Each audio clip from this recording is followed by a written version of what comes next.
नमस्कार, स्वागत है आपका कैपिटल टीवी में। जब से मोदी सरकार आई है तब से सेना को मजबूत बनाने पर काफी जोर दिया जा रहा है। चाहे वो थल सेना हो, वायु सेना हो या फिर जल सेना, सभी विंग की ताकत को दोगुना करने की कोशिश जारी है। भारतीय वायु सेना को राफेल की सौगात दी गई तो नेवी को INS विशाखापत्तनम और अब नेवी की ताकत को और बढ़ा दिया गया है। नेवी के बेड़े में देसी निर्मित पनडुब्बी बेला की तैनाती की गई है। देखिए इस रिपोर्ट में।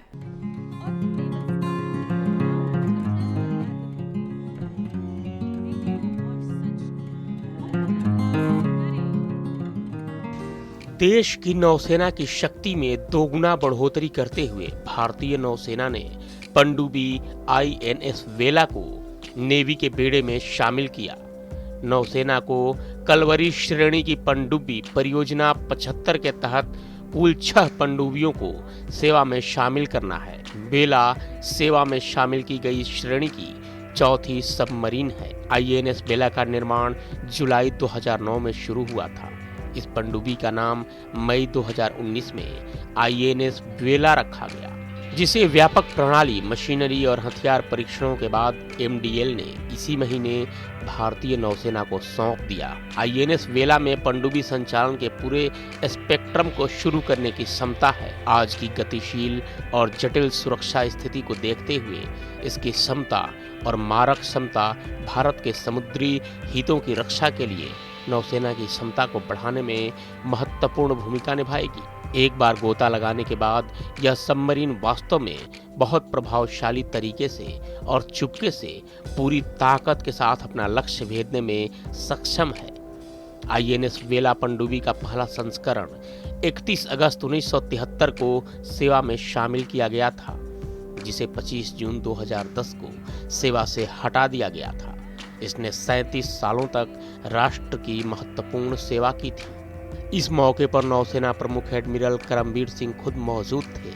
नौसेना प्रमुख एडमिरल करमबीर सिंह ने कहा कि नौसेना की चौथी स्कॉर्पियन क्लास की सबमरीन INS वेला को भारतीय नौसेना में शामिल कर लिया गया है। ये कहा जा सकता है कि इस सबमरीन के सेवा में शामिल होने से नौसेना की युद्धक क्षमता में शानदार वृद्धि हुई है। INS वेला समुद्री युद्ध के पूरे क्षेत्र में आक्रामक अभियान चलाने में सक्षम है।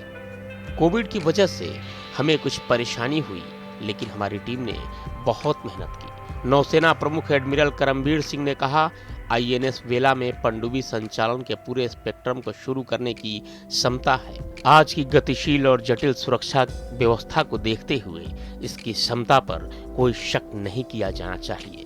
निसंदेह यह नौसेना की ताकत को दोगुना करने में अत्यंत बड़ी भूमिका निभाएगी। उन्होंने कहा कि बतौर नेवी चीफ मैं सभी का शुक्रिया अदा करता हूँ। In its new incarnation, Vela is a potent platform with an ability to undertake the entire spectrum of submarine operations. And given today's dynamic and complex security situation, Vela's capabilities and firepower will play a crucial role in enhancing the Navy's ability to protect, promote and preserve India's maritime interests across the seascape of the Indian Ocean region, while acting as a clear deterrent to our adversaries. Also, submarine building involves high levels of sophistication with requirement of high degree of precision. And the platform in front of us today showcases India's notable strides in indigenous submarine construction, as also the journey from being a buyer's navy to a builder's navy. We witnessed a glimpse of this journey a few days back as well, when INS Vishakhapatnam was commissioned on 21st November. नौसेना प्रमुख करमबीर सिंह ने कहा कि मेरे कार्यकाल के दौरान LAC पर बुरे हालात थे और कोविड का चैलेंज भी था। उसके बावजूद हम दूसरे देशों से लिक्विड ऑक्सीजन लाए, साथ ही उनकी मदद भी की। हम चीन और पाकिस्तान के बीच रक्षा सहयोग पर करीब से नजर रख रहे हैं। नौसेना प्रमुख एडमिरल करमबीर सिंह ने कहा कि पाकिस्तान ने चीन से हाल ही में पनडुब्बी खरीदी है, लेकिन इस वेला की सहायता से हम दुश्मनों पर नज़दीक से नज़र रख सकते हैं। ये जो कोऑपरेशन है चीन और पाकिस्तान का, इसको हम बहुत क्लोजली देख रहे हैं। काफ़ी सारा हार्डवेयर चाइना से पाकिस्तान को एक्सपोर्ट हो रहा है, जैसे कि शिप्स हैं, सबमरीन्स हैं, और इससे यहाँ का जो सिक्योरिटी डायनामिक्स में काफ़ी फ़र्क पड़ेगा, तो इसके लिए हमको प्रिपेयर्ड रहना पड़ेगा। The first sortie in August, that is first sea trial that went out, we went to 100% power. It is almost unparalleled. That first time India has constructed an aircraft carrier, we were able to take her out through her paces and reach 100% power, which normally takes 2 or 3.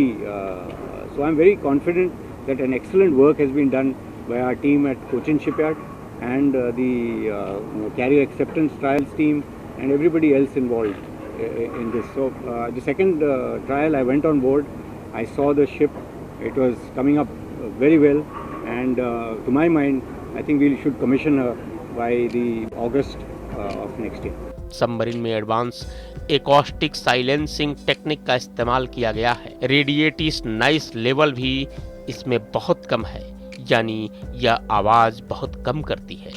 Submarine का स्वरूप hydrodynamic है।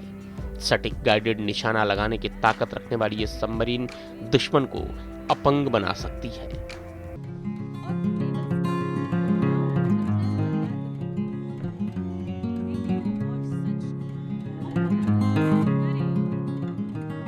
Project 75 के तहत 6 पनडुब्बियों का निर्माण होना है, जिसमें से पहले ही 3 सबमरीन नौसेना को सौंपी जा चुकी हैं। अब ये चौथी सबमरीन शामिल की गई है, जिससे नौसेना की ताकत दोगुनी तो होगी ही, पाकिस्तान एक बार फिर जल उठेगा कि वो चीन से पनडुब्बी खरीद रहा है, जबकि भारत इसे खुद ही बना रहा है। इस खबर में फिलहाल इतना ही। बने रहिए कैपिटल टीवी के साथ। जय हिंद।